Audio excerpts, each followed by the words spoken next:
Ya, saya pikir ini peristiwa yang sangat memprihatinkan ya. Sangat memprihatinkannya begini. Kalau itu dilakukan oleh oknum polisi, artinya komandannya yang harus bertanggung jawab. Persoalannya apa?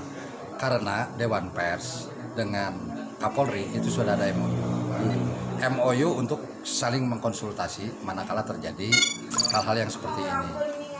Dari sisi penegakan hukum, bahwa perbuatan oknum-oknum kepolisian yang peristiwa Sukabumi itu sudah masuk di kekerasan terhadap pers. Salah satu indikasinya apa? Merampas alat kerja. Merampas alat kerja wartawan itu tindak kekerasan yang tidak bisa ditolerir. Karena itu kami dan beberapa organisasi lain akan bereaksi keras terhadap kelakuan oknum ini. Dan kalau tidak salah saya dengar penanggung jawab di Tribun pun sudah hari Senin akan masuk ke Propam. Dan kita meminta diusut tuntas itu. Kalau tidak mungkin akan memberikan presiden buruk terhadap dunia jurnalistik dan khususnya bangsa Indonesia. Bangsa Indonesia sedang bertarung, sedang berjuang untuk memperbaiki indeks kemerdekaan pers yang terpuruk tahun kemarin.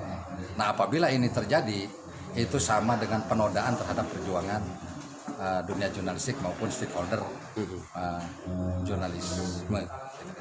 Berarti Pak, kejadian ini kan setiap tahunnya ada aja Pak. Ya. Itu mungkin ada kesan-pesan terhadap lembaga lain ataupun pemerintah lain yang berbeda dengan media gitu. Jadi saya pikir begini, yuk sama-sama dewasakan pers kita, baik dari sisi bisnisnya maupun dari sisi profesionalitas kewartawanannya, dunia jurnalistiknya. Yang ansih itu berpihak kepada kepentingan publik dan bertanggung jawab kepada kepentingan publik.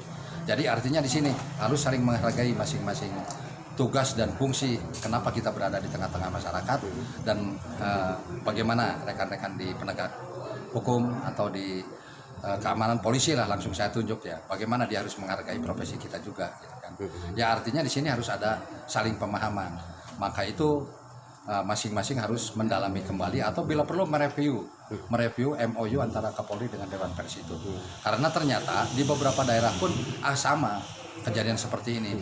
Jadi artinya ada oknum-oknum kepolisian yang belum mengindahkan terhadap MOU itu. Dan mungkin saja sosialisasi di jaringan kepolisian pun tentang MOU ini masih dangkal, masih belum keseluruhan. Jadi artinya kami pun menuntut karena ada MOU seperti itu, ya tolong pihak kepolisian pun menyosialisasikan MOU itu.